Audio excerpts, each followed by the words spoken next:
Imagine um líder religioso, alguém que deveria guiar pelo caminho da fé, usando sua posição para se promover, para se sentir superior.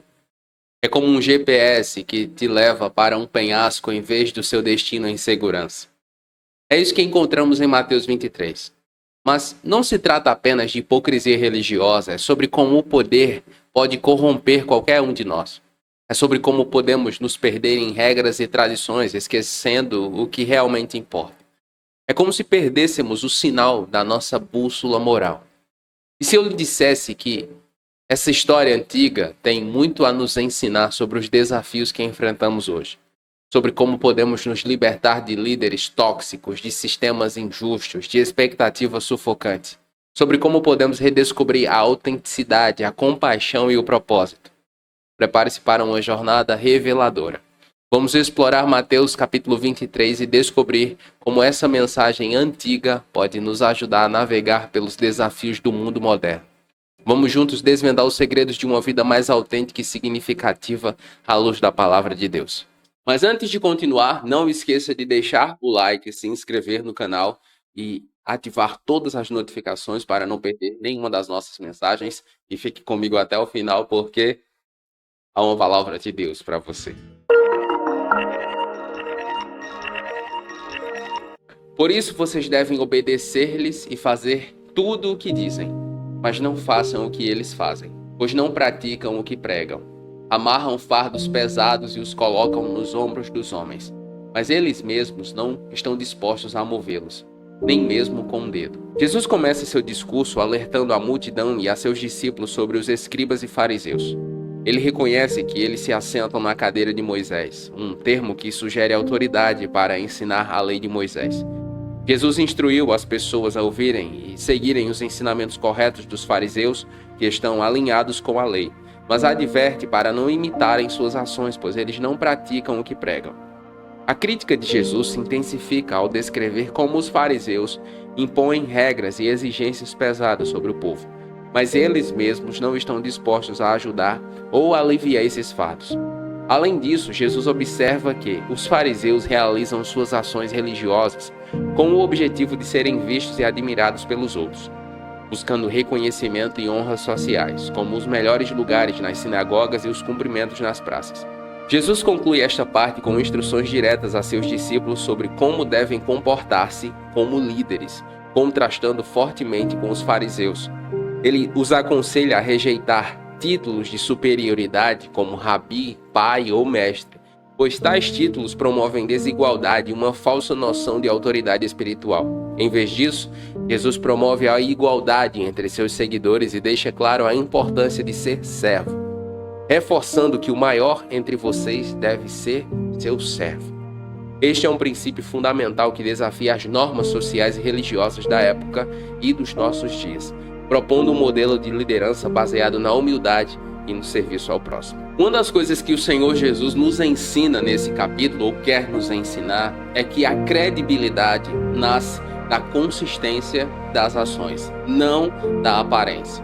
E isso faz toda a diferença com quem você segue, tá? E com quem eu sigo também. Credibilidade nasce da consistência das ações. Não é porque a pessoa fala bem, aparenta ser um excelente mestre na lei, nas escrituras, mas apareceu hoje, surgiu hoje, e nós já vamos entregar nossas vidas a ele ou a ela. Não.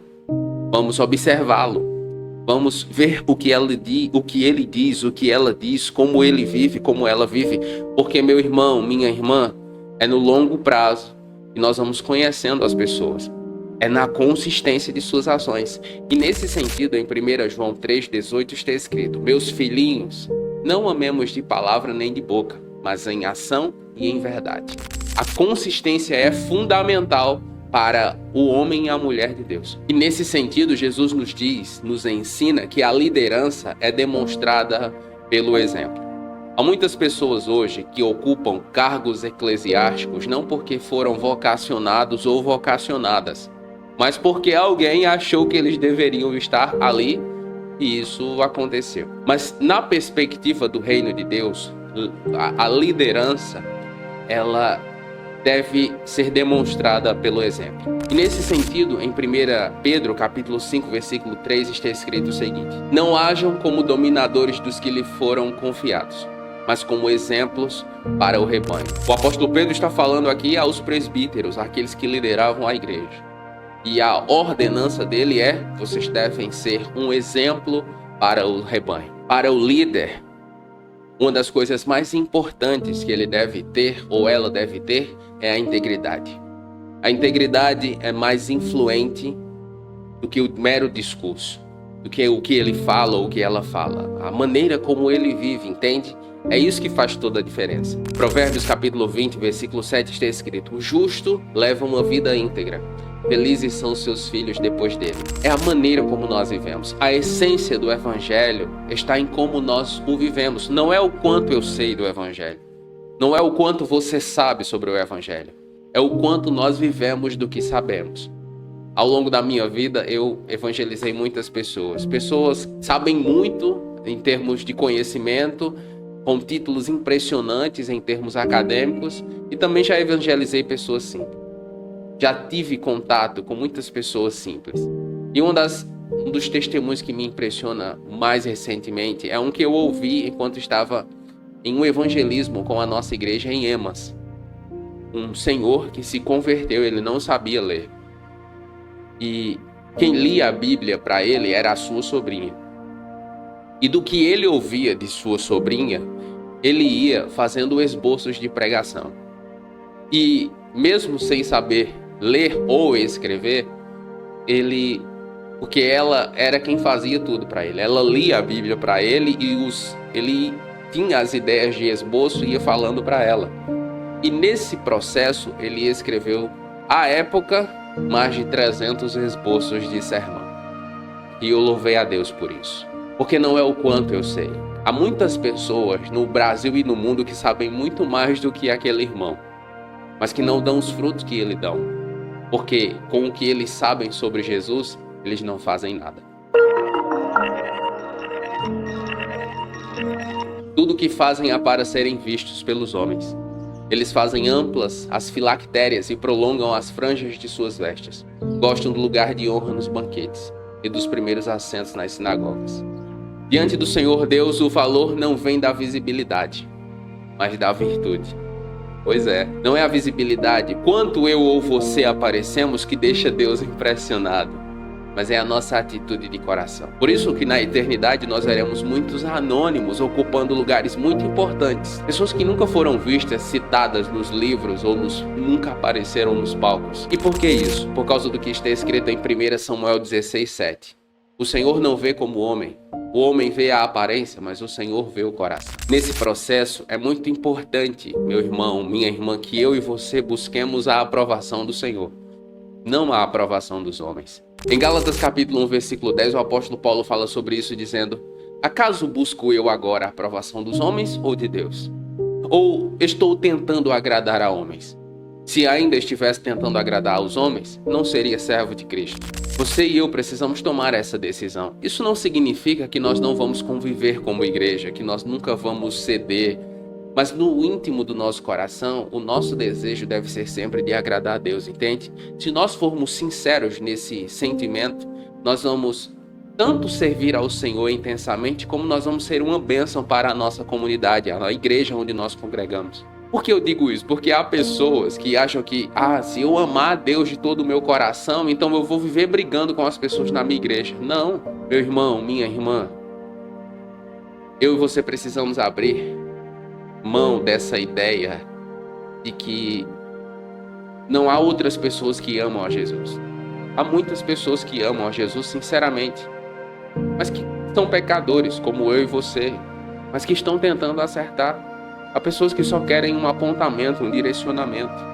Elas são sinceras no seu desejo de conhecer a Deus. Então vamos abrir mão dessa mentalidade de que só nós queremos a Deus. Isso não existe, tá? O maior entre vocês deverá ser servo, pois quem se exalta será humilhado, quem se humilha será exaltado.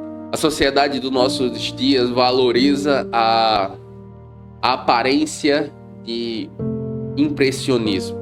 A pessoas que se portam de forma que as impressione. As pessoas querem ver alguém confiante, alguém impressionante e tal. E muitas vezes nesse contexto, humildade é visto como fraqueza. Mas na perspectiva do Senhor Jesus e da sua palavra, humildade é força, não fraqueza. Provérbios 22, versículo 4 diz: humildade e o temor do Senhor trazem riqueza, honra e vida. A exemplo do Senhor Jesus, não há ninguém humilde como ele. Na entrada triunfal em Jerusalém, ele não entra em um cavalo de guerra, em um cavalo, lindo, impressionante. Em nossos dias seria algo como uma Ferrari. Não, ele escolhe um jumentinho, um carro popular. Quem usava o jumento, ainda em nossos dias, são pessoas simples, pessoas mais populares. O Senhor nos chama para viver essa realidade. Que haja humildade no seu coração e no meu também. Não se renda a esse evangelho do impressionismo. Não se renda a esse evangelho em que você tem que estar acima dos outros, impressionar e ser o mais top. Não seja isso, tá? Não é a vontade do Senhor Deus para a sua vida, nem para mim. O desejo dele é que nós sejamos o menor, aqueles que mais servem. Ai de vocês, mestres da lei, fariseus hipócritas. Vocês fecham o reino dos céus diante dos homens. Vocês mesmos não entram, nem deixam entrar os que estão tentando. Aqui, Jesus acusa os fariseus e mestres da lei de serem obstáculos para aqueles que buscam entrar no reino dos céus. Ao distorcer a lei e impor tradições humanas como mandamentos divinos, eles não apenas falham em entrar no reino de Deus, mas também impedem outros de fazerem o mesmo. A crítica aqui é a hipocrisia de parecerem religiosos e piedosos externamente, enquanto bloqueiam o verdadeiro acesso à fé e à salvação. Além disso, Jesus critica aqui o fato de eles explorarem os vulneráveis, como as viúvas, possivelmente enganando-as para se beneficiar de suas propriedades, enquanto mantêm uma aparência de piedade através de longas orações. Isso reflete uma condenação da exploração dos pobres e uma advertência de que a justiça divina é mais severa para aqueles que abusam de sua posição religiosa para fins egoístas. Jesus condena os esforços dos fariseus em converter pessoas ao judaísmo. Ele critica não apenas a energia que eles dedicam para ganhar um único convertido, mas também o resultado dessa conversão. Ele deixa claro que esses novos convertidos ao judaísmo se tornam ainda mais corruptos e condenados do que os próprios fariseus. Esse ensino destaca a irresponsabilidade de ensinar e impor regras que desviam as pessoas do verdadeiro entendimento e prática da fé. É importante dizer que o verdadeiro ministro do Evangelho busca o reino de Deus em sua vida. Isso é uma prioridade para ele. E em 1 Timóteo, capítulo 3, versículos de 1 a 7, o apóstolo Paulo fala sobre isso, dizendo: se alguém deseja ser bispo, isto é, o pastor, deseja uma nobre função. É necessário, pois, que o bispo seja irrepreensível, marido de uma só mulher, sóbrio, prudente, respeitável, hospitaleiro e apto para ensinar. Não deve ser apegado ao vinho, nem violento, mas sim amável, pacífico e não apegado ao dinheiro. Ele deve governar bem sua própria família, tendo os filhos sujeitos a ele com toda a dignidade. Pois, se alguém não sabe governar sua própria família, como poderá cuidar da igreja de Deus? Não pode ser recém-convertido para que não se ensoberbeça e caia na mesma condenação em que caiu o diabo. Também deve ter boa reputação perante os de fora para que não caia em descrédito nem cilada do diabo. Esses são os requisitos para aquele que almeja o episcopado ou o pastorado, o ministério. As exigências bíblicas são essas. O que é que isso nos ensina? Que antes de querer liderar outras pessoas, o ministro do Evangelho deve cuidar bem de sua própria vida. E por que isso? Porque a hipocrisia nos líderes pode desviar quem deseja conhecer a verdade. Há muitas pessoas desanimadas da fé, muitas pessoas que não querem servir a Jesus por causa do escândalo ou do comportamento de outros líderes religiosos. E nesse sentido, em Lucas 11, versículo 52, o Senhor Jesus diz: ai de vocês, peritos na lei, porque se apoderaram da chave do conhecimento. Vocês mesmos não entraram e impediram os que estavam prestes a entrar. Então sim, um líder corrupto ele impede outras pessoas de terem relacionamento profundo com Jesus. Ai de vocês, mestres da lei, fariseus hipócritas. Vocês devoram as casas das viúvas e, para disfarçar, fazem longas orações. Por isso vocês serão punidos mais severamente. O Senhor Jesus condena abertamente líderes que exploram os vulneráveis. Porque a exploração aos vulneráveis é totalmente contraditória ao ensinamento do Senhor Jesus. Nesse sentido, em Provérbios capítulo 22, versículos 22 e 23 está escrito: não explore os pobres porque são pobres, e não oprima o necessitado no tribunal. A verdadeira fé se manifesta em ações de compaixão e justiça. O líder vocacionado cuida do povo, não o explora. O Senhor Jesus, ele fala sobre isso, que o pastor, ele entra pela porta e as ovelhas o conhecem. Já o ladrão, ele entra à força e as ovelhas não o conhecem. O líder vocacionado, ele tem um coração voltado para as necessidades das pessoas. E nesse sentido, Tiago capítulo 1, versículo 27 diz o seguinte: a religião que Deus, nosso Pai, aceita como pura e imaculada é essa: cuidar dos órfãos e das viúvas em suas dificuldades e não se deixar corromper pela corrupção do mundo. É importante também ter em mente que a punição é proporcional à hipocrisia dos atos praticados. E nesse sentido, eu penso muito na coragem que os falsos profetas têm. Sim, porque na maioria dos casos eles sabem qual é a correta vontade de Deus. Eles sabem sim o que deveriam ensinar, mas eles têm a coragem de ensinar o erro de forma consciente. É muita coragem, porque de Deus não se zomba. Dura coisa é enfrentar a ira do Senhor. E nesse sentido, em 2 Coríntios capítulo 5, versículo 10, o apóstolo Paulo diz o seguinte: pois todos nós devemos comparecer perante o tribunal de Cristo, para que cada um receba o que lhe é devido pelas coisas enquanto estava no corpo, sejam boas, sejam más. Ai de vocês, mestres da lei e fariseus hipócritas. Vocês percorrem terra e mar para fazer um único prosélito, e quando conseguem, fazem dele 2 vezes mais filho do inferno do que vocês. Aqui o Senhor Jesus fala sobre o empenho dos judeus, dos fariseus, em converter alguém ao judaísmo. E a severidade das palavras de Jesus chega a chocar, porque ele diz, uma vez que o novo convertido dele se tornaria 2 vezes filho do inferno, mais do que eles. Ou seja, era alguém mais perverso do que seus pais na fé, digamos assim. Converter alguém ou influenciar alguém exige responsabilidade e integridade, especialmente quando se trata da fé em Jesus. Aqui no Jesus e a Bíblia, o Jesus e a Bíblia, na verdade, é fruto do meu relacionamento pessoal com Jesus. Daquilo que o Senhor fala comigo nos devocionais, nos meus momentos de intimidade. Ele nasceu assim. E ele continua assim. Eu não venho aqui discursar para você sobre o que está escrito em Mateus 23. Ou sobre o que está escrito em qualquer outra parte da Escritura. É o que eu tenho procurado viver. Eu não sou perfeito, obviamente. Mas assim como você, eu também estou buscando crescer na fé. E o que eu compartilho com você é exatamente essa ministração interior. Entende? E um bom resumo disso, tanto do eu estar aqui como do você estar aí, o que está escrito em 1 Timóteo capítulo 4, versículo 16. O apóstolo Paulo diz: tem cuidado de ti mesmo e da doutrina. Persevera nestas coisas, porque fazendo isto, te salvarás tanto a ti mesmo como aos que te ouvem. É isso. Antes de falar sobre Jesus para você, ele ocupa o primeiro lugar na minha vida, entende? O trono do meu coração.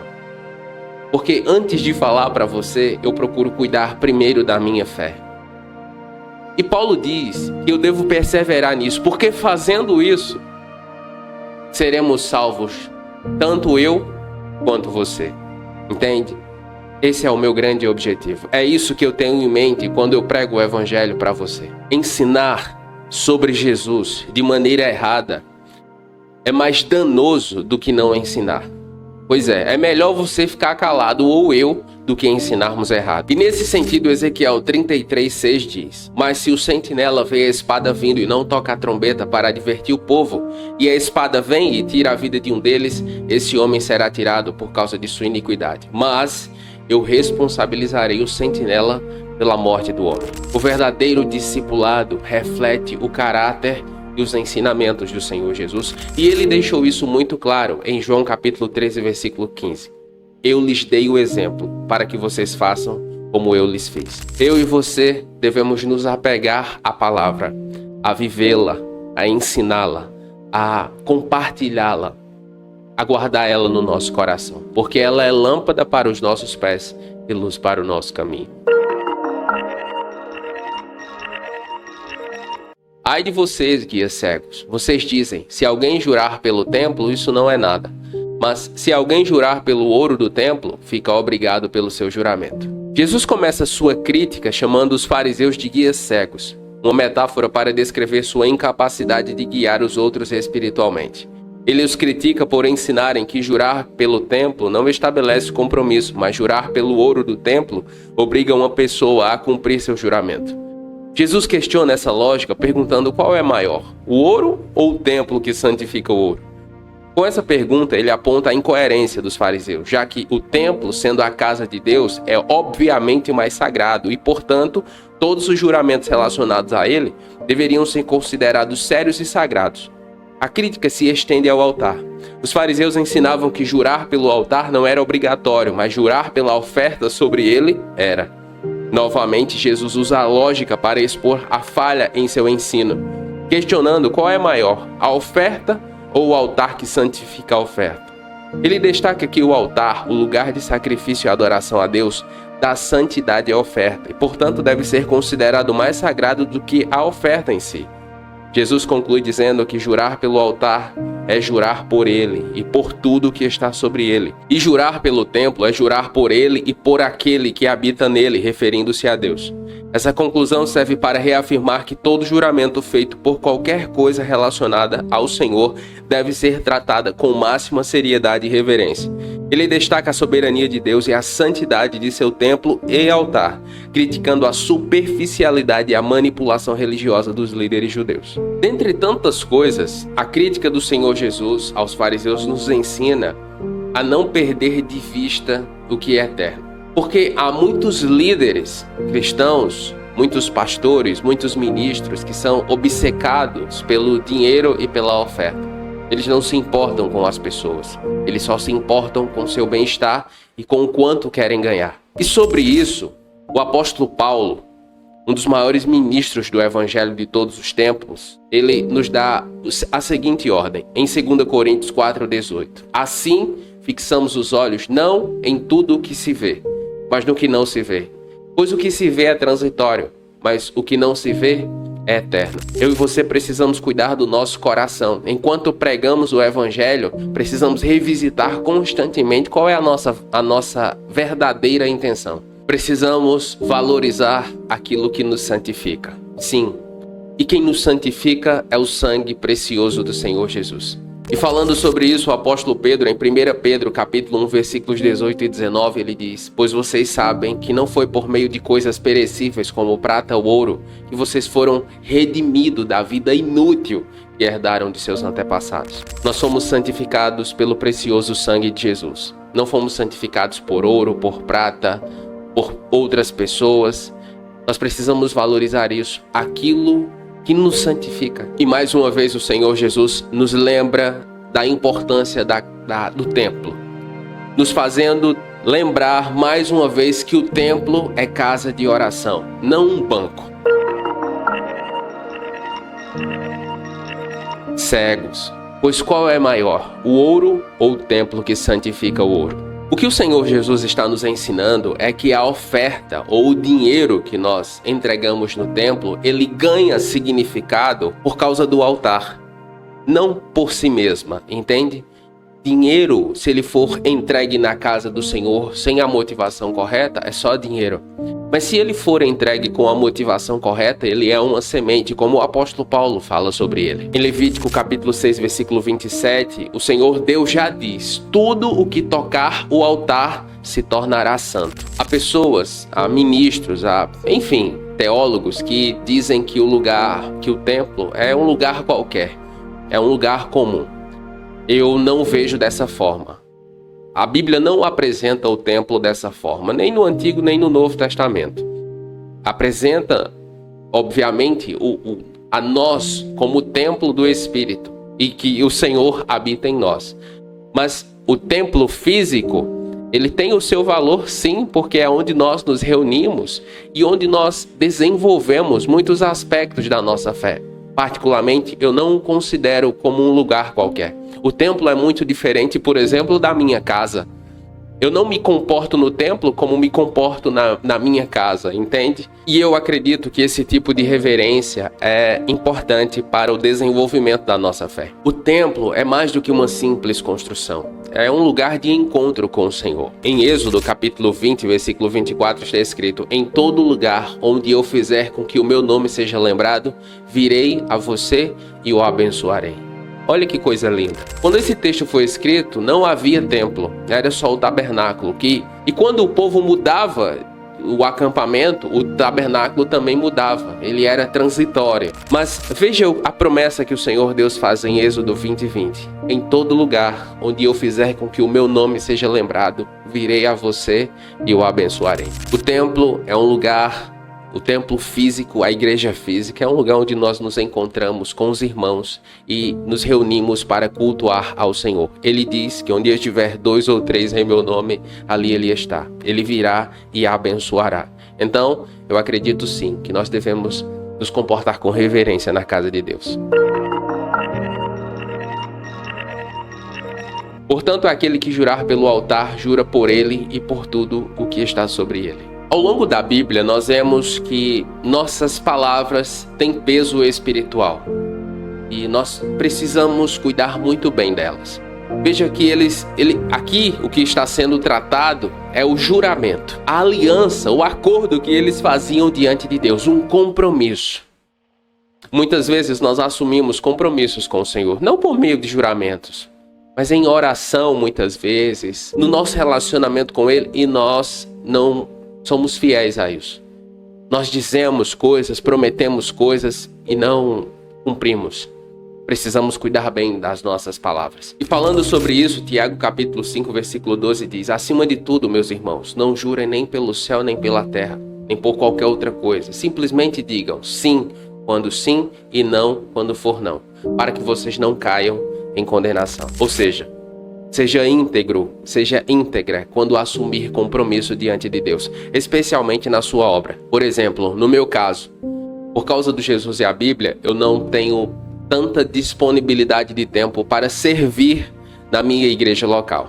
Então, eu assumo hoje, desde a sua fundação, na verdade, desde a fundação da nossa igreja, que eu sirvo na área do ensino, escola bíblica, curso para novos membros, e é muito desafiador. Por exemplo, no momento em que eu estou gravando essa mensagem, há 3 sábados consecutivos que eu vou dormir entre meia-noite e 1h da manhã, ou seja, trabalhando o dia inteiro, em edição, em produção, enfim. E na manhã do domingo seguinte, cedo, eu vou dar aula na igreja. Muitas vezes, ao longo desses 15 dias, eu fui tentado a abrir mão do curso, a não servir mais nessa área porque eu estou cansado. Mas eu assumi um compromisso diante de Deus. Eu assumi um compromisso com a obra do Senhor. Então, é isso que eu e você precisamos ter em mente. Eu não assumi um compromisso apenas com o meu pastor ou apenas com a minha igreja, o que já seria o suficiente. Eu assumi um compromisso com o Senhor e com a sua obra. No Salmos 15, versículo 4, o salmista ele fala sobre isso, nesse sentido. Ele diz que aquele que mesmo tendo jurado para seu próprio prejuízo, não muda sua palavra. Esse é bem-aventurado diante do Senhor. Por isso, e inclusive por isso, pela maneira como nós devemos conduzir o nosso comportamento com as nossas palavras, nós precisamos ter discernimento e sabedoria bíblica, sabedoria que vem do alto. Há muitos cristãos que têm dificuldade nesse sentido. Se você precisa de ajuda, eu acredito que o meu curso Sabedoria Bíblica para o Dia a Dia vai lhe ajudar. Se você quiser mais informações sobre ele, eu vou deixar o link na descrição. Mas tenha em mente isso. O Senhor Deus, ele procura corações sinceros. Ele procura uma fé sincera. Ele procura líderes, ministros, homens e mulheres que ele tem chamado para servir na sua obra. Se ele tem chamado você, o que se espera dos despenseiros do Senhor Deus é que sejam fiéis. Ai de vocês, mestres da lei, fariseus e hipócritas. Vocês dão o dízimo da hortelã, do endro e do cominho, mas têm negligenciado os preceitos mais importantes da lei: a justiça, a misericórdia e a fidelidade. Vocês deviam praticar estas últimas, sem omitir as primeiras. Embora dar o dízimo fosse uma prática importante na lei mosaica, como nos mostra Levítico 27:30, Jesus aponta que os fariseus estavam focados em detalhes minuciosos da lei, enquanto negligenciavam aspectos essenciais como justiça, misericórdia e fidelidade. Jesus não está dizendo que os dízimos são desnecessários, mas enfatiza que não podemos negligenciar princípios mais profundos da lei que refletem o caráter de Deus e sua justiça. A comparação exagerada usada por Jesus ilustra a hipocrisia dos fariseus. Eles eram meticulosos em evitar impurezas menores, como um mosquito, enquanto ignoravam pecados muito maiores, simbolizados pelo camelo. Este exagero enfatiza a distorção de prioridades entre os líderes religiosos, que se preocupavam com pequenos detalhes ritualísticos, mas falhavam em observar os mandamentos mais importantes da lei. Jesus critica a ênfase dos fariseus na pureza externa, enquanto seus corações estavam cheios de corrupção e avareza. A limpeza exterior do copo e do prato simboliza suas ações públicas e rituais, que pareciam corretas e puras, mas Jesus revela que suas motivações internas estavam manchadas pela ganância e autoindulgência. A verdadeira pureza, de acordo com o ensino de Jesus, deve começar no interior, no coração e nas motivações. Somente quando o interior é puro, as ações externas podem ser genuinamente puras e aceitáveis a Deus. É muito importante ter em mente que a verdadeira justiça envolve coração e ação. E nesse sentido, em Miqueias capítulo 6, versículo 8 está escrito: Ele te declarou, homem, o que é bom. O que é que o Senhor pede de ti, senão que pratiques a justiça e ames a misericórdia e andes humildemente com o teu Deus. Em resumo, o que o Senhor pede de mim e de você é que o nosso caráter seja transformado. É que no nosso interior nós sejamos autênticos, que as nossas obras reflitam um interior santificado. Não podemos limitar o nosso relacionamento com Deus a rituais. Nós precisamos buscar um relacionamento real com Jesus. E nesse sentido, em Oséias capítulo 6, versículo 6 está escrito: Pois misericórdia quero, não sacrifício, e o conhecimento de Deus mais do que holocaustos. O que Deus espera de mim e de você é que nós o conheçamos, assim como o pai conhece o filho, como o filho conhece a mãe, nesse relacionamento paterno e materno. É isso que Deus espera de mim, que nós o conheçamos, saibamos quem Ele é. Eu sei que a todo momento nós somos tentados a viver uma vida de religiosidade, especialmente no contexto brasileiro, onde nós somos um povo religioso. Mas o Senhor nos convida a ir além. Ele convida a mim e a você a viver uma vida de intimidade com Ele. Guias cegos, vocês coam um mosquito e engolem um camelo. Mais uma vez o Senhor Jesus reforça que a verdadeira fé nele, no Senhor Deus, exige sinceridade de ações. Em Mateus capítulo 15, versículo 8, o Senhor Jesus ele aprofunda esse ensino dizendo: Este povo me honra com os lábios, mas o seu coração está longe de mim. Eu gosto muito de ouvir louvores. Sim, sempre gostei de ouvir louvores. E aproveitando esse momento, eu sinto até que o Espírito Santo quer que eu fale sobre isso. Há louvores, há letras e canções cristãs que eu não sei se você tem essa sensação, mas a sensação que eu tenho é que a pessoa escreveu ali só pra, ter algo que cantar. pelo menos eu, em alguns casos, não sinto o coração da pessoa ali, a conexão, não sinto muitas vezes nem verdade no que ela está dizendo. O que eu quero dizer é que o que Jesus está nos ensinando em Mateus 15:8 é exatamente isso. Os lábios estão dizendo uma coisa, mas o coração está distante. Há canções em que a pessoa está dizendo ao Senhor que entrega tudo, que dá tudo e tal, mas pelo menos é a minha sensação, tá? Não estou julgando ou dizendo que é a sensação que eu tenho. É que o que está sendo cantado não sai do seu coração, entende? As nossas ações, as nossas palavras, elas devem refletir a nossa fé. Elas devem ser o resultado da nossa fé. Tiago, capítulo 2, versículo 17, ele diz: a fé por si só, se não for acompanhada de obras, está morta. Se o pregador prega sem convicção, ou se o cantor canta sem ser verdade, é preciso que haja um voltar-se para Deus. É melhor que o pregador passe um tempo sem pregar. E é melhor que o cantor passe um tempo sem cantar e volte ao altar, ao lugar de adoração, de intimidade, para ali ser restaurado. Nós precisamos, meu irmão, minha irmã, ser autênticos no nosso culto a Jesus. Seja falando, seja cantando, seja servindo. E sabe por quê? Em João capítulo 4, versículo 24, o Senhor Jesus diz à mulher samaritana: Deus é espírito. E é necessário que os seus adoradores o adorem em espírito e em verdade. Deus não está à procura de performance. Deus está à procura de verdadeiros adoradores. Ai de vocês, mestres da lei, fariseus hipócritas. Vocês limpam o exterior do copo e do prato, mas por dentro estão cheios de ganância e autoindulgência. Fariseu cego, limpe primeiro o interior do copo e do prato, para que o exterior também fique limpo. O que Jesus está nos ensinando? Um interior limpo reflete um exterior limpo.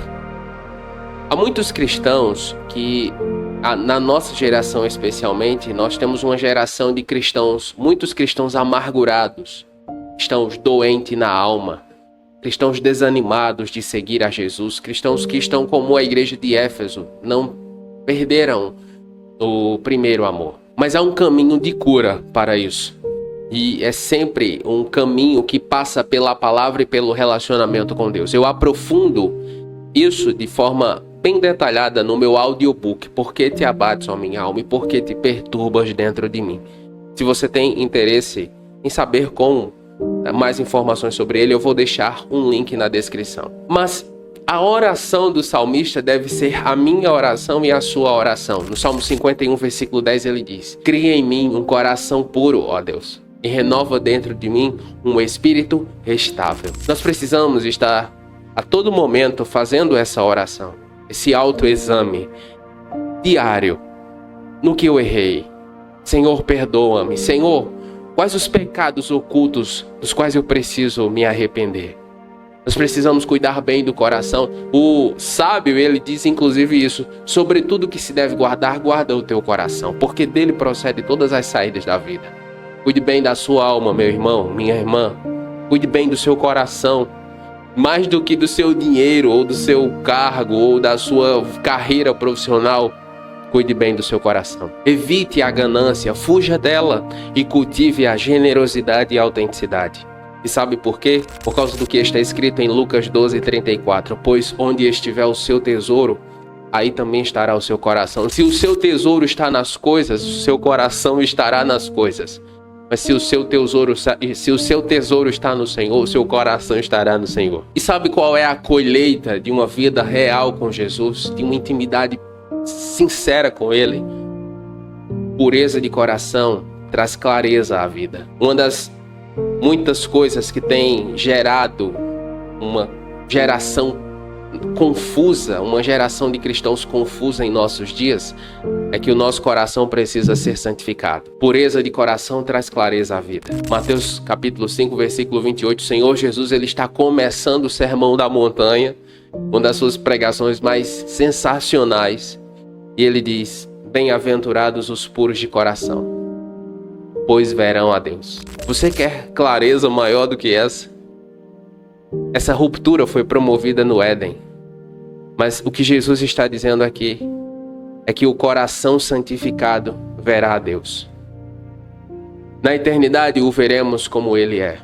Mas durante essa vida nós discerniremos a sua vontade. Eu lhe pergunto, como você está vivendo hoje? Com clareza ou em confusão?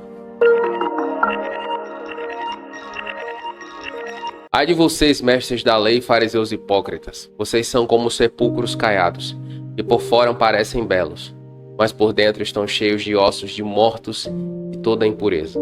Assim também vocês, por fora parecem justos aos homens, mas por dentro estão cheios de hipocrisia e maldade. Jesus compara os fariseus a túmulos pintados de branco.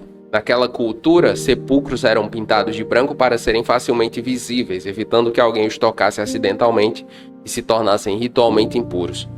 A crítica de Jesus é que, assim como os túmulos que parecem puros externamente, mas contêm morte por dentro, os fariseus mantêm uma aparência externa de retidão, mas internamente são corruptos e impuros.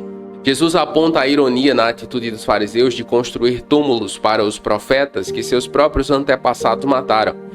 Eles afirmaram que, se estivessem vivos naquela época, não teriam participado desses assassinatos. Mas Jesus explica que, ao dizer isso, eles, sem perceber, admitem sua herança e inclinação para cometer os mesmos atos. Jesus conclui sua repreensão exortando os fariseus a continuar no caminho de seus antecessores, preenchendo a medida de seus pecados, indicando que eles são inevitavelmente como seus antepassados, que enfrentarão julgamento por isso. Ele os chama de serpentes e raça de víboras, termos que expressam traição e perigo mortal, questionando como poderiam escapar da condenação eterna. O que está em nosso coração sempre se revelará através das nossas ações. Se cremos ou não, por exemplo, se revelará por meio da forma como nós vivemos a nossa vida no dia a dia. E nesse sentido, em Lucas 6,45, o Senhor Jesus diz: o homem bom tira coisas boas do bom tesouro que guarda em seu coração, e o homem mau tira coisas más do mau tesouro, pois a sua boca fala do que está cheio o coração. Então, uma hora ou outra, quem eu sou de verdade e quem você é de verdade vai se revelar. As nossas atitudes vão deixar isso claro. Devemos lembrar que a hipocrisia é um obstáculo para um verdadeiro relacionamento com o Senhor Deus. Nós precisamos rasgar o nosso coração diante dele, até porque ele sabe quem nós somos de verdade. Ainda nos dias do profeta Isaías, denunciando o comportamento dos líderes religiosos, Isaías 29:13, o Senhor Deus diz: esse povo se aproxima de mim com a boca e me honra com os lábios, mas seu coração está longe de mim. A adoração que me prestam é feita só de regras ensinadas por homens. Ou seja, a adoração que eles apresentavam ao Senhor Deus não era sincera, não era fruto de seu amor pelo Senhor. Era com base em regras, não havia vida, não havia amor ali, entende? O Senhor procura verdadeiros adoradores.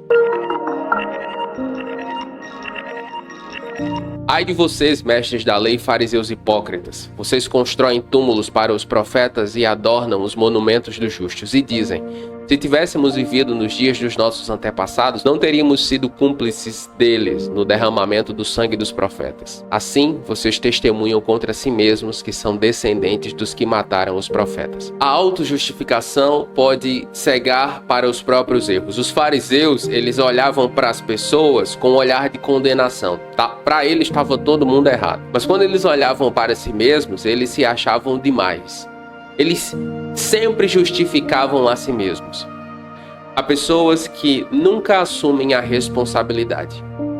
E elas nunca estão erradas. O que acontece na vida delas sempre é por causa de uma outra pessoa. Sempre foi alguém que errou, sempre foi alguém que fez. Elas não. Isso é o que eu chamo de o complexo de Adão.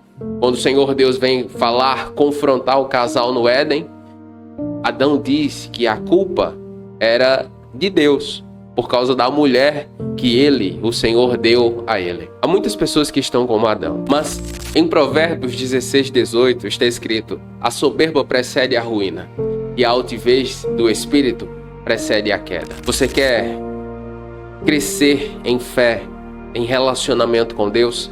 Humilhe-se diante dele. De verdade. Faça isso de forma sincera. Muitas vezes você está inserido em um contexto em que as pessoas que erraram são aquelas que vieram antes de você, seus pais, seus avós. Reconhecer a falha deles diante de Deus em oração também é um passo de fé. Na oração de Daniel, quando o profeta está orando, ele entende a profecia e ele está orando e ele confessa os pecados dos seus pais. Ele confessa os pecados dos seus antepassados e ele confessa os seus pecados. Ele está no cativeiro, ele está vivendo como um cativo. Se nós formos analisar direitinho, Daniel não era culpado de estar ali. Mas ainda assim ele não exime-se da culpa. Um coração quebrantado e contrito é fundamental diante do Senhor Deus. E em Levítico, capítulo 26, versículos 40 e 42, está escrito: mas se eles confessarem a sua maldade e a maldade dos seus antepassados, a sua infidelidade para comigo e a sua hostilidade contra mim, então me lembrarei da minha aliança. Olha que promessa maravilhosa. Eu, por exemplo, sou fruto de um contexto familiar extremamente conturbado. E quando eu morava com os meus pais, eu os vi cometer muitos pecados. E por muitas vezes eu orei ao Senhor, me arrependendo pelos pecados deles. O contexto da nossa família, e muitas vezes Deus nos coloca ali para que nós sejamos exatamente isso, essa voz profética, essa intercessão. E isso também é adoração sincera. A adoração sincera se reflete em nosso estilo de vida em todos os aspectos, naquilo que nos entristece, naquilo que nos alegra, naquilo que nós valorizamos. 1 João capítulo 2, versículo 6 diz: quem afirma estar nele deve andar como ele andou. Se você está hoje em um contexto de muito pecado, se você está inserido, se você está ao redor de pessoas cuja vida são de amor ao pecado, é muito provável que o Senhor esteja mantendo você aí para que você interceda. Encham, pois, a medida do pecado de seus antepassados, serpentes, raça de víboras, como vocês escaparão da condenação do inferno. A iniquidade contínua, sem arrependimento, conduz a um julgamento inevitável. O julgamento do Senhor Deus é certo para aqueles que persistem no erro. E em Hebreus capítulo 10, versículos 26 e 27, o escritor ele fala sobre isso dizendo: se continuarmos a pecar deliberadamente, depois de termos recebido conhecimento da verdade, já não resta sacrifício pelos pecados, mas uma terrível expectativa de juízo. Reconhecer o pecado é o primeiro passo para a redenção. Mas há pessoas cujos corações já estão endurecidos, cauterizados. A mente deles permanece obscurecida pelo Deus deste século. A minha oração é que o Senhor esteja abrindo mentes, que o Senhor esteja abrindo olhos, que o Espírito Santo esteja convencendo do pecado, da justiça e do juízo, porque o primeiro passo para uma transformação profunda em Jesus é o arrependimento. Como está escrito em 1 João capítulo 1, versículo 9, se confessarmos os nossos pecados, Ele é fiel e justo para nos perdoar os pecados e nos purificar de toda iniquidade. E qual é o fruto desse arrependimento? O fruto se vê em ações transformadas. Não é apenas o falar, mas é o viver. Aquele que confessa e deixa. Em Atos capítulo 3, versículo 19, enquanto os apóstolos estão pregando o evangelho, eles dizem exatamente isso: arrependam-se, pois, e voltem-se para Deus, para que os seus pecados sejam cancelados. Arrependimento genuíno é visto na maneira como eu e você vivemos a nossa vida, assim como o crer. Jesus, quando entrou na casa de Zaqueu e viu a atitude de Zaqueu, só depois que ele viu a atitude de Zaqueu, só depois que Zaqueu tomou uma decisão de arrependimento, o Senhor Jesus disse: hoje entrou salvação nessa casa. Então, o falar por si só não resolve muito. O arrependimento é comprovado pela maneira como eu e você vivemos após ele. Por isso, eu estou lhes enviando profetas, sábios e mestres. Alguns deles vocês matarão e crucificarão. Outros vocês açoitarão em suas sinagogas e perseguirão de cidade em cidade. Assim, sobre vocês recairá todo o sangue justo derramado na terra, desde o sangue de Abel, o justo, até o sangue de Zacarias, filho de Baraquias, que vocês assassinaram entre o santuário e o altar. Eu lhes asseguro que tudo isso acontecerá nesta geração. Jesus começa por anunciar que enviará profetas, sábios e mestres ao povo judeu, mas antecipa que muitos desses enviados sofrerão perseguição severa, incluindo morte e crucificação.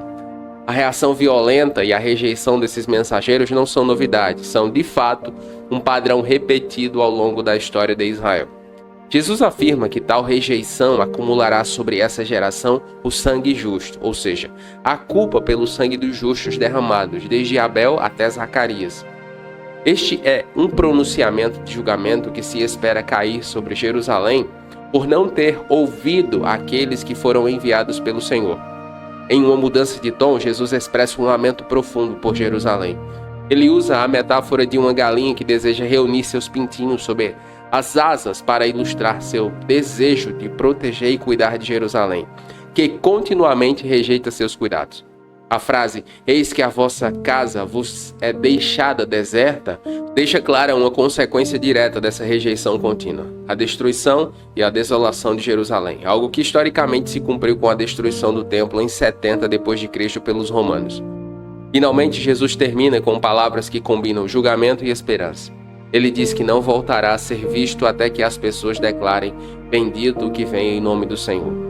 Esta é uma referência ao futuro reconhecimento de Jesus como o Messias durante sua segunda vinda, quando Israel finalmente aceitará a quem eles rejeitaram anteriormente. É uma promessa de reconciliação futura, mas condicionada ao reconhecimento e aceitação de Jesus como o enviado de Deus. A rejeição aos mensageiros de Deus traz sérias consequências. Em 2 Crônicas 36, versículo 15 e 16 está escrito: O Senhor, o Deus de seus antepassados, enviou-lhes advertências repetidamente por meio de seus mensageiros, porque tinham compaixão do seu povo e de sua habitação. Mas zombaram dos mensageiros de Deus, desprezaram suas palavras e riram de seus profetas, até que a ira do Senhor contra o seu povo se tornou tão grande que não houve remédio. Percebe? Rejeitar a Deus traz consequências severas. No caso de Israel, nesse contexto, no contexto da profecia, trouxe sobre eles o cativeiro. Mas antes do cativeiro, a invasão babilônica, e resultou na destruição de Jerusalém. Milhares de pessoas mortas, desabrigadas, desamparadas, o templo saqueado, uma vergonha nacional. Há muitas pessoas que estão colhendo o que Jerusalém colheu: destruição, lamento, morte, quebra financeira, porque não querem arrepender-se diante do Senhor. Uma outra coisa que é importante dizer é que cada geração é responsável por como responde aos profetas de Deus. Houve uma geração que não quis o conhecimento de Deus. Já houveram gerações que quiseram o conhecimento de Deus. Por exemplo, a geração que viu Canaã, grande parte dela não tomou posse da terra. Seus filhos tomaram. O que eu quero dizer é que você é responsável pelo que acontece com a sua vida, com os seus filhos, de certa forma, com a sua família, com a sua casa. Cada geração é responsável por como responde à palavra de Deus. É importante dizer que ao longo da história nós podemos testemunhar as consequências severas de quem desobedece ao Senhor Deus. Em Neemias capítulo 9, versículo 26, por exemplo, está escrito: eles foram desobedientes e se rebelaram contra ti e lançaram tua lei para trás de suas costas. Neemias está fazendo essa oração num contexto de reconstrução, num contexto em que ele via as misérias do seu povo, num contexto em que ele via o seu povo aflito, muitos deles passando necessidades, porque lançaram para trás de si a lei do Senhor, a palavra de Deus. Meu irmão, minha irmã, abra mão do que quer que seja, mas não abra mão de guardar os mandamentos do Senhor, guardar e viver sua palavra, porque dura coisa é enfrentar a ira do Senhor Deus. Jerusalém, Jerusalém, que matas os profetas e apedreja os que te são enviados. Quantas vezes eu quis reunir os teus filhos como a galinha reúne os seus pintinhos debaixo das asas, mas vocês não quiseram. Eis que a vossa casa vos é deixada deserta. Ignorar os mensageiros, a palavra do Senhor Deus, leva à destruição espiritual e física. Há pessoas de coração endurecido que estão enfrentando aflições severas em suas vidas. E em Jeremias, capítulo 25, versículo 24, está escrito: E o Senhor enviou todos os seus servos, os profetas, a vocês, de novo e de novo. Mas vocês não escutaram, não inclinaram os ouvidos para ouvir. Há pessoas que são assim. Deus fala com elas 1, 2, 3, 4, dezenas, centenas de vezes. Mas elas acham que o fato de Deus não fazer nada imediatamente significa que Ele está tolerando o seu pecado. Deus não tolera pecado. Deus é santo. Mas as pessoas confundem a misericórdia de Deus com injustiça. Deus não é injusto. Deus é santo e justo. Em sua misericórdia, Ele nos dá tempo. E em sua justiça, Ele julga o pecado. É importante que nós tenhamos relacionamento com Jesus para que Jesus seja o nosso intercessor. Para que a sua graça molde o nosso caráter. Porque sem arrependimento, as coisas ficarão muito difíceis para nós. Deus mostra paciência, mas há um limite para a sua tolerância. Falando sobre isso, em Gênesis capítulo 6, versículo 3, ele diz: Meu espírito não contenderá com o homem para sempre, pois ele é mortal. Seus dias serão 120 anos. O Senhor não vai insistir para sempre.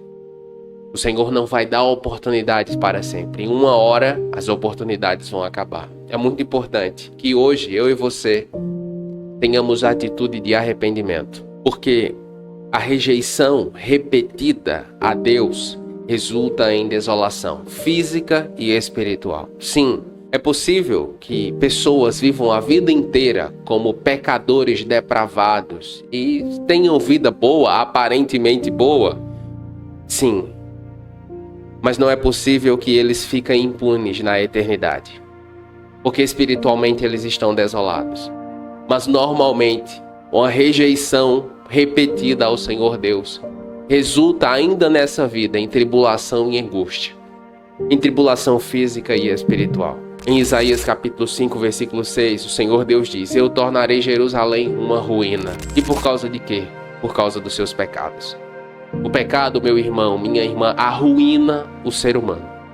Nós não fomos criados inicialmente para viver longe de Deus. Distância de Deus, vida em pecado, nos conduzirá à ruína.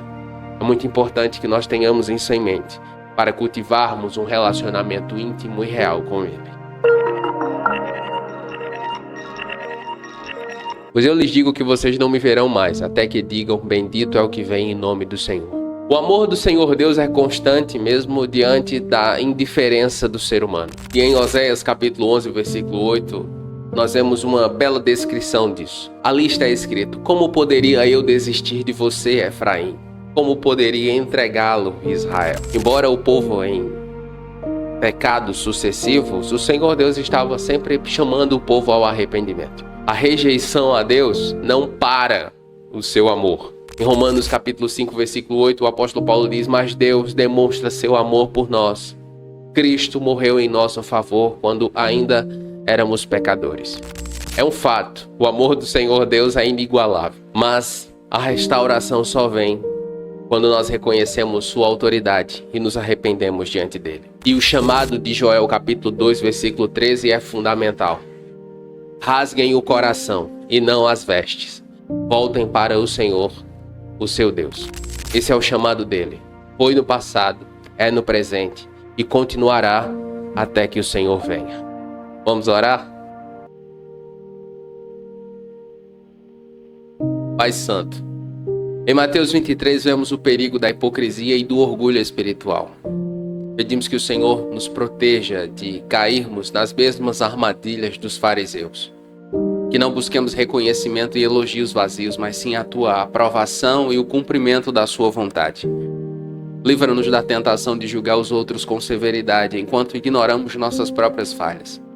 Ajude-nos a cultivar a humildade e a compaixão, reconhecendo que todos somos pecadores, necessitados da sua graça. Que nossas vidas sejam marcadas pela autenticidade e integridade, refletindo o amor e a verdade que aprendemos de Jesus. Que sejamos exemplos de humildade, misericórdia e justiça, buscando sempre o bem do próximo e a glória do teu santo nome. Nós oramos assim crendo, Pai, em nome de Jesus. Amém. Qual foi a parte dessa mensagem que mais falou com você? Me diga nos comentários. E se você quer saber como a fé pode nos desviar do céu, assista o vídeo que vai aparecer na tela. Eu tenho certeza que vai edificar e muito a sua vida. Nos comentários, faça seu pedido de oração e nós estaremos orando com você. E se você ficou comigo até aqui, escreva aí nos comentários: santifica os meus lábios, Jesus. E eu vou saber que você ficou comigo até o final. Eu oro para que Deus abençoe a sua vida e até a próxima.